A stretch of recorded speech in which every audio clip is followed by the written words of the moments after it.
یہ سلیمان علیہ السلام تھے۔ اللہ تعالیٰ نے آپ کو بہت سی خوبیاں اور معجزات عطا فرمائے۔ سورۃ النمل آیت 16 میں ہے، اور داؤد کے وارث سلیمان ہوئے، کہنے لگے لوگوں ہمیں پرندوں کی بولی سکھلائی گئی ہے اور ہم سب کچھ دیے گئے ہیں، بے شک یہ بالکل کھلا ہوا فضل الہی ہے۔ یہاں وراثت سے مراد مال نہیں بلکہ بادشاہت اور نبوت مراد ہے۔ اللہ تعالیٰ نے انہیں ایسا بادشاہ بنایا کہ ساری دنیا میں ان جیسا کوئی نہیں ہوا، آپ سے بڑھ کر بادشاہت بھی کسی کی نہ ہو سکی، کیونکہ خود سلیمان علیہ السلام نے یہ دعا کی تھی کہ الہی مجھے ایسی سلطنت عطا فرما کہ جو میرے بعد اور کسی کے شایان شان نہ ہو۔ کہا کہ اے میرے رب مجھے بخش دے اور مجھے ایسا ملک عطا فرما جو میرے سوا کسی شخص کے لائق نہ ہو، تو بڑا ہی دینے والا ہے۔ بس ہم نے ہوا کو ان کے ماتحت کر دیا، وہ آپ کے حکم سے جہاں آپ چاہتے نرمی سے پہنچا دیا کرتی تھی، اور طاقتور جنوں کو بھی ان کا ماتحت کر دیا، ہر عمارت بنانے والے کو اور غوطہ خور کو اور دوسرے جنات کو بھی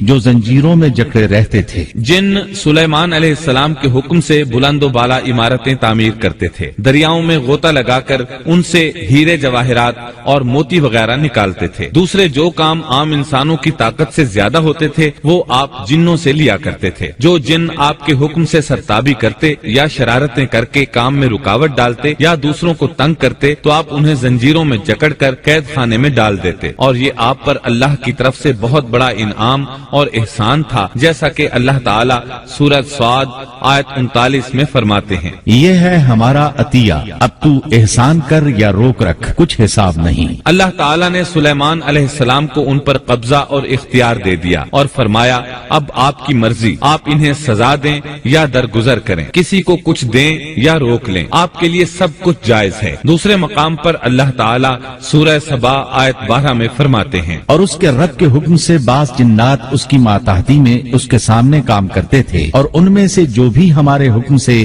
سرکشی کرے ہم اسے بھڑکتی ہوئی آگ کے عذاب کا مزہ چکھائیں گے۔ اس طرح اللہ تعالیٰ سورہ سبا آیت 13 میں فرماتے ہیں، جو کچھ سلیمان چاہتے جنات وہ تیار کر دیتے، مثلا قلعے، مجسمے اور حوضوں جیسے پیالے اور چولہوں پر جمی ہوئی مضبوط دیگیں۔ اے آل داؤد اس کے شکریہ میں نیک عمل کرو، میرے بندوں میں سے شکر گزار کم ہی ہیں۔ یعنی جنات سلیمان علیہ السلام کے حکم کے مطابق بڑے بڑے محل، مساجد، قلعے، مختلف مساجد کے ماڈل یا سینریوں کے ماڈل، بڑے بڑے تھال اور اتنی بڑی دیگیں بناتے تھے جو بوجھل اور نقل و حمل کے قابل نہ ہونے کی وجہ سے کسی خاص مقام پر نصب کر دی جاتی تھی، اور یہ آپ پر اللہ تعالیٰ کا عظیم احسان تھا۔ اس کے علاوہ دیگر معجزات سے بھی اللہ تعالیٰ نے آپ کو سرفراز فرمایا تھا، جیسا کہ سورۃ الانبیاء آیت 82 میں اللہ تعالیٰ فرماتے ہیں، اسی طرح بہت سے شیاطین بھی ہم نے اس کے تابع کیے تھے جو اس کے فرمان سے غوطہ لگاتے تھے، اور اس کے سوا بھی بہت سے کام کرتے تھے، ان کے نگہبان ہم ہی تھے۔ یہ تمام اقتدار اللہ تعالیٰ نے آپ کو عطا کیا تھا۔ آپ کے معجزات میں سے ایک معجزہ یہ بھی تھا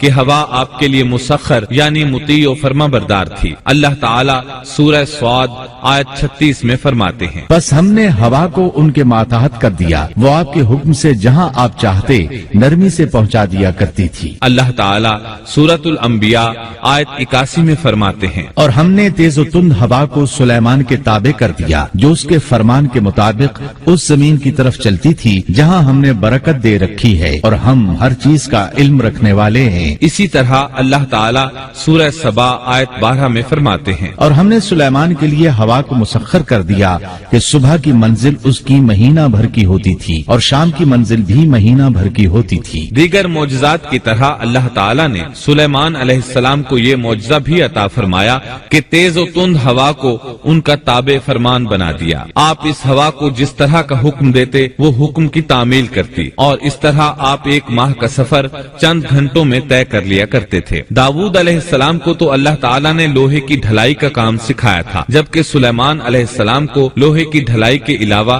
تانبے کی ڈھلائی کا فن بھی سکھایا۔ سورہ سبا آیت 12 میں اللہ تعالیٰ فرماتے ہیں، اور ہم نے اس کے لیے تانبے کا چشمہ بہا دیا، اس چشمے میں پانی کی بجائے تانبا بہتا تھا، آپ اس سے جو چاہتے بنا لیتے۔ آپ گھوڑوں کو بہت پسند فرماتے تھے، آپ کے پاس بہت سے گھوڑے تھے۔ اللہ تعالیٰ سورۃ صاد آیت 30 تا 33 میں فرماتے ہیں، اور ہم نے داؤد کو سلیمان عطا فرمایا جو بڑا اچھا بندہ تھا اور بے حد رجوع کرنے والا تھا۔ جب ان کے سامنے شام کے وقت تیز رو خاصے کے گھوڑے پیش کیے گئے تو کہنے لگے، میں نے ان گھوڑوں پر اپنے پروردگار کی یاد کو ترجیح دی یہاں تک کہ آفتاب غروب ہو گیا۔ ان گھوڑوں کو دوبارہ میرے سامنے لاؤ۔ پھر تو ان کی پنڈلیوں اور گردنوں پر ہاتھ پھیرنے لگے۔ گھوڑے 20,000 سے زائد تھے۔ گھوڑوں کے معائنے میں ان کا روزمرہ کا ذکر رہ گیا، تب انہیں ذکر الہی کا خیال آیا جس پر انہیں سخت صدمہ ہوا اور کہنے لگے کہ میں گھوڑوں کی محبت میں اتنا گم ہو گیا کہ سورج غروب ہو گیا۔ تو ان گھوڑوں کو دوڑایا کہ وہ نظروں سے اوجھل ہو گئے، پھر انہیں دوبارہ طلب کیا اور پیار محبت سے ان کی پنڈلیوں اور گردنوں پر ہاتھ پھیرنا شروع کر دیا۔ امام بخاری نے ابو ہریرہ رضی اللہ عنہ سے روایت کی ہے کہ ایک مرتبہ سلیمان علیہ السلام نے ارادہ کیا کہ اس شب میں اپنی بیویوں کے ساتھ ازدواجی فریضہ ادا کروں گا تو میری ہر ایک بیوی سے لڑکا پیدا ہوگا اور وہ میدان جہاد کا مجاہد بنے گا، لیکن اس ارادے کے ساتھ انشاءاللہ کہنا بھول گئے۔ اللہ تعالیٰ کو جلیل القدر پیغمبر کا یہ طرز پسند نہ آیا، چنانچہ اللہ تعالیٰ نے سلیمان علیہ السلام کے اس دعوے کو اس طرح غلط ثابت کر دیا کہ تمام بیویوں میں سے صرف ایک بیوی کے ہاں مردہ بچہ پیدا ہوا۔ تب سلیمان علیہ السلام کو احساس ہوا کہ یہ انشاءاللہ نہ کہنے کا نتیجہ ہے، چنانچہ انہوں نے فوری توبہ کی اور انشاءاللہ کہنے کو اپنا معمول بنا لیا۔ اللہ تعالیٰ نے آپ کو فیصلہ کرنے کی زبردست صلاحیت عطا فرمائی تھی۔ سورۃ الانبیاء آیت 87 میں ہے، اور داؤد اور سلیمان کو یاد کیجئے جبکہ وہ کھیت کے معاملے میں فیصلہ کر رہے تھے کہ کچھ لوگوں کی بکریاں اس میں چر چک گئی تھیں اور ان کے فیصلے میں ہم موجود تھے۔ ہوا یہ کہ دو آدمی ہمسائے تھے، ان میں جھگڑا ہو گیا۔ ان میں سے ایک کے پاس کھیت تھا، اس میں اس نے فصل بو رکھی تھی، دوسرے کے پاس کچھ بکریاں تھیں۔ بکریوں کا چرواہا رات کے وقت دیوار والے دروازے کو بند کر دیتا تھا تاکہ بکریاں نکل کر فصل کو نقصان نہ پہنچائیں۔ ایک دن وہ دروازہ بند کرنا بھول گیا، بکریاں کھیت میں آ کر چرنے لگیں، فصل خراب ہو گئی۔ دونوں داؤد علیہ السلام کے پاس آئے، اپنا مقدمہ پیش کیا۔ داؤد علیہ السلام قاضی بھی تھے۔ اس وقت سلیمان علیہ السلام کہیں گئے ہوئے تھے۔ داؤد علیہ السلام مقدمہ سن کر کہنے لگے، یہ بکریوں والے کی سستی کا نتیجہ ہے، اس کا حل یہی ہے کہ وہ تیری بکریاں اپنی تحویل میں لے لے۔ دونوں فریق باہر نکلے تو سلیمان علیہ السلام سے ملاقات ہوئی۔ انہوں نے تفصیل سن کر فرمایا، میرے ساتھ آؤ۔ وہ انہیں داؤد علیہ السلام کے پاس لے آئے اور بولے، اس مقدمے کا اس سے بہتر فیصلہ یہ ہے کہ یہ بکریاں زمین والے کو دے دیں اور زمین بکریوں والے کو۔ جب بکریوں والا زمین کو پہلی حالت میں اگا دے گا تو آپ دونوں کی چیزیں انہیں لوٹا دیں۔ اس دوران کھیتی کا مالک بکریوں کے دودھ سے فائدہ حاصل کرتا رہے گا۔ یہ فیصلہ زیادہ بہتر ہے۔ اس سے بکریوں والا اپنی بکریوں سے بالکل محروم نہ ہوا اور کھیتی والے کا نقصان پورا ہو گیا۔ یہ فیصلہ آپ کو اللہ تعالیٰ نے سمجھایا تھا۔ اللہ تعالیٰ سورۃ الانبیاء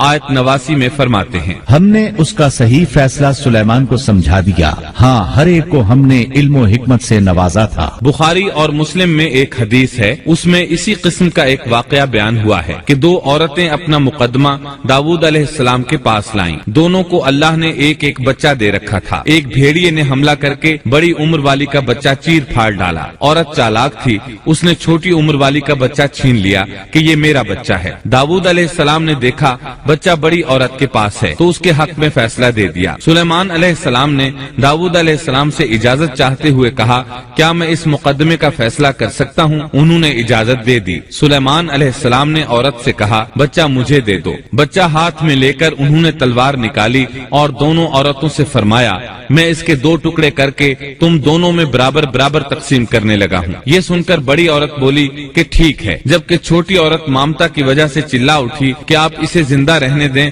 اور اسے دے دیں۔ یہ سنتے ہی سلیمان علیہ السلام بول اٹھے، تو ہی اس کی ماں ہے، جس سے اپنے بچے کے ٹکڑے دیکھنا برداشت نہ ہو سکا، پھر بچہ اسے دے دیا۔ سلیمان علیہ السلام کا ایک تیسرا واقعہ قرآن میں یوں ہے، سورۃ النمل آیت 17 اور 18 میں ہے، اور سلیمان کے سامنے ان کے تمام لشکر جنات، انسان اور پرندوں میں سے جمع کیے گئے، ہر قسم الگ الگ کھڑی کر دی گئی۔ جب وہ چیونٹیوں کے میدان میں پہنچے تو ایک چیونٹی نے کہا، اے چیونٹیوں، اپنے اپنے گھروں میں گھس جاؤ، ایسا نہ ہو کہ بے خبری میں سلیمان اور ان کا لشکر تمہیں رونق ڈالے۔ ان تمام لشکروں کو اکٹھا کیا گیا تھا۔ اللہ تعالیٰ نے چیونٹی کی یہ بات سلیمان علیہ السلام کو سنوا دی۔ سورہ نمل آیت 19 میں ہے، اس کی اس بات پر سلیمان مسکرا کر ہنس پڑے اور دعا کرنے لگے کہ اے پروردگار، تو مجھے توفیق دے کہ میں تیری ان نعمتوں کا شکر بجا لاؤں جو تو نے مجھ پر انعام کی ہیں، اور میں ایسے نیک اعمال کرتا رہوں جن سے تو خوش رہے،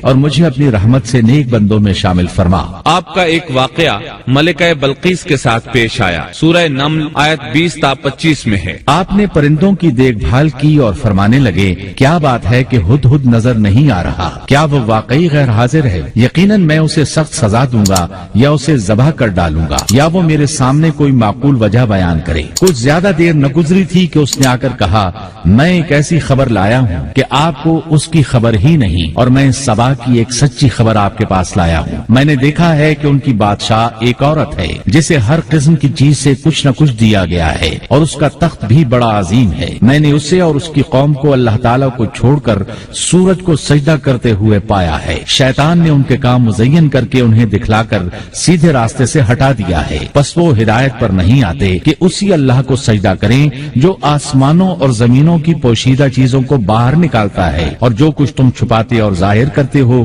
وہ سب کچھ جانتا ہے۔ ہدہد نے اللہ تعالیٰ کی یہ صفت اس لیے بیان کی کہ یہ اپنی حس کے ذریعے زمین میں پانی والے حصے کا پتہ چلا لیتا ہے۔ سلیمان علیہ السلام کو بھی یہی ہدہد بتایا کرتا تھا کہ پانی کہاں ہے، پھر آپ جنات کے ذریعے پانی نکلواتے تھے۔ یہ اطلاع سن کر سلیمان علیہ السلام حیران ہوئے۔ آپ نے ہدہد سے کہا، ہم ابھی تمہاری بات کی تصدیق کر لیتے ہیں۔ سورہ نمل آیت 27 اور 28 میں ہے۔ سلیمان نے کہا، اب ہم دیکھیں گے کہ تو نے سچ کہا ہے یا تو جھوٹا ہے۔ میرے اس خط کو لے جا کر انہیں دے دے، پھر ان کے پاس سے ہٹ آ اور دیکھ کہ وہ کیا جواب دیتے ہیں۔ آپ نے ایک خط لکھ کر اسے دیا۔ ہدہد وہ خط لے کر ملکہ بلقیس کے محل پہنچا۔ خط اس کے سامنے گرا کر خود دیوار پر جا بیٹھا۔ خط دیکھ کر ملکہ بلقیس نے کہا، وہ کہنے لگی، اے سردارو، میری طرف ایک باوقت خط ڈالا گیا ہے جو سلیمان کی طرف سے ہے، اور جو بخشش کرنے والے مہربان اللہ کے نام سے شروع ہے، یہ کہ تم میرے سامنے سرکشی نہ کرو اور مسلمان بن کر میرے پاس آ جاؤ۔ اس نے کہا، اے میرے سردارو،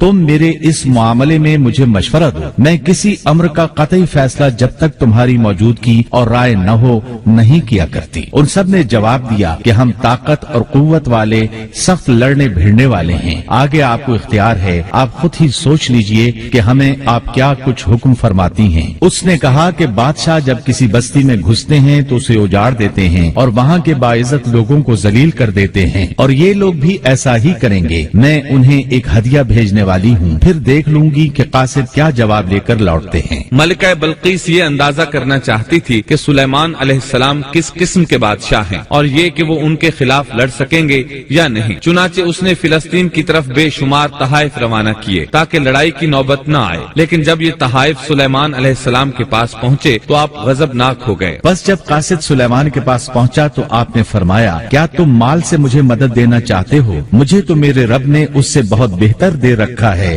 جو اس نے تمہیں دیا ہے، بس تم ہی اپنے تحفے سے خوش رہو۔ جا ان کی طرف واپس لوٹ جا، ہم ان کے مقابلے پر وہ لشکر لائیں گے جن کے سامنے پڑنے کی ان میں طاقت نہیں، اور ہم انہیں ذلیل و پست کر کے وہاں سے نکال باہر کریں گے۔ قاصد ان کا جواب سن کر اور یہ صورتحال دیکھ کر دہشت زدہ ہو گئے۔ انہوں نے بلقیس کے پاس جا کر ساری حقیقت بیان کر دی۔ ملکہ بلقیس نے انہیں پیغام بھجوایا کہ ہم اسلام قبول کرنے کے لیے تیار ہیں۔ سلیمان علیہ السلام تک اس کا پیغام پہنچا تو آپ اپنے درباریوں کی طرف متوجہ ہوئے۔ آپ نے فرمایا، اے سردارو، تم میں سے کوئی ہے جو ان کے مسلمان ہو کر پہنچنے سے پہلے ہی اس کا تخت مجھے لا دے؟ ایک قوی ہیکل جن کہنے لگا، آپ اپنی مجلس سے اٹھیں، اس سے پہلے میں اسے آپ کے پاس لا دیتا ہوں۔ یقین مانیے کہ میں اس پر قادر ہوں اور ہوں بھی امانت دار۔ جس کے پاس کتاب کا علم تھا وہ بول اٹھا کہ آپ پلک جھپکائیں، اس سے بھی پہلے میں اسے آپ کے پاس پہنچا سکتا ہوں۔ جب آپ نے اسے اپنے پاس موجود پایا تو فرمانے لگے، یہی میرے رب کا فضل ہے تاکہ وہ مجھے آزمائے کہ میں شکر گزاری کرتا ہوں یا ناشکری۔ شکر گزار اپنے ہی نفع کے لیے شکر گزاری کرتا ہے، اور جو ناشکری کرے تو میرا پروردگار بے پرواہ اور کرم کرنے والا ہے۔ حکم دیا کہ اس کے تخت کی صورت بدل دو تاکہ معلوم ہو جائے کہ یہ راہ پا لیتی ہے یا ان میں سے ہوتی ہے جو راہ نہیں پاتے۔ تخت لانے والے آدمی کے متعلق جو یہ آیا ہے کہ اس کے پاس کتاب کا علم تھا، تو مفسرین کا اس کے بارے میں اختلاف ہے کہ وہ کون تھا۔ قرآن کریم کے الفاظ سے جو معلوم ہوتا ہے وہ اتنا ہی ہے کہ وہ کوئی انسان ہی تھا جس کے پاس کتاب الہی کا علم تھا۔ اللہ تعالیٰ نے کرامت اور اعجاز کے طور پر اسے یہ قدرت دے رکھی تھی کہ